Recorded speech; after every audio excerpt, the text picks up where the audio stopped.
ഞാനിപ്പോ തിരക്കിലാണ്. പോ തിരക്കിനിടയിൽ കത്ത് പോസ്റ്റ് ചെയ്യാൻ മറക്കണ്ട. കത്തോ? ആർക്കടി കത്ത്? എടി ആർക്കാന്ന്? എന്തിനാ ചൂടാവുന്നേ? രഹസ്യമായ കത്താണെങ്കിൽ ആരെങ്കിലും സ്വന്തം ഭർത്താവിന്റെ കയ്യിൽ കൊടുക്കോ? അപ്പൊ നീ രഹസ്യമായി കത്ത് എഴുതാറുണ്ടല്ലേ? എഴുതിയിരുന്നു കല്യാണത്തിന് മുൻപ്. അത് ശരി. രണ്ടു പിള്ളേരുടെ തള്ളയായ ശേഷമാണോ നീ സത്യം എന്നോട് തുറന്നു പറയുന്നത്? നിന്നെ ഞാൻ ഡൈവേഴ്സ് ചെയ്യും. അയ്യോ, പ്രേമലേഖനൊന്നുമില്ല. പിന്നെ എങ്ങനെ സൗന്ദര്യം വർദ്ധിപ്പിക്കാന്നുള്ള വംതിയിലേക്കാ രഹസ്യം എഴുതിയിരുന്നത്. അതാണോ? ഇനി എന്നെ ഡൈവേഴ്സ് ചെയ്യോ? അയ്യോ ഇല്ല, ഇന്ദു മതി, ഇംഗ്ലീഷും മതി. താങ്ക്സ്. ഈ കത്ത് വീട്ടിലേക്കാ. ഇക്കുറി വിഷുവിന് ഞാൻ വീട്ടിലേക്ക് ചെല്ലാന്ന് അറിയിക്കാനാ.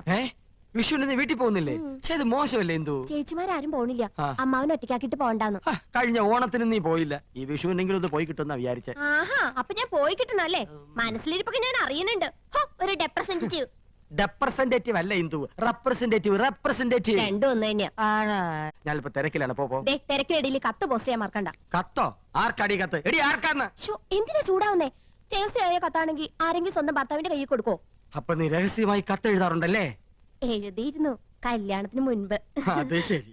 രണ്ടു പിള്ളേരുടെ തള്ളയായ ശേഷമാണോ നീ സത്യം എന്നോട് തുറന്നു പറയുന്നത്? നിന്നെ ഞാൻ ഡൈവേഴ്സ് ചെയ്യും. അയ്യോ, പ്രേമലേഖനൊന്നുമില്ല. പിന്നെ എങ്ങനെ സൗന്ദര്യം വർദ്ധിപ്പിക്കാന്നുള്ള വംതിയിലേക്കാ രഹസ്യം എഴുതിയിരുന്നത്. അതാണോ?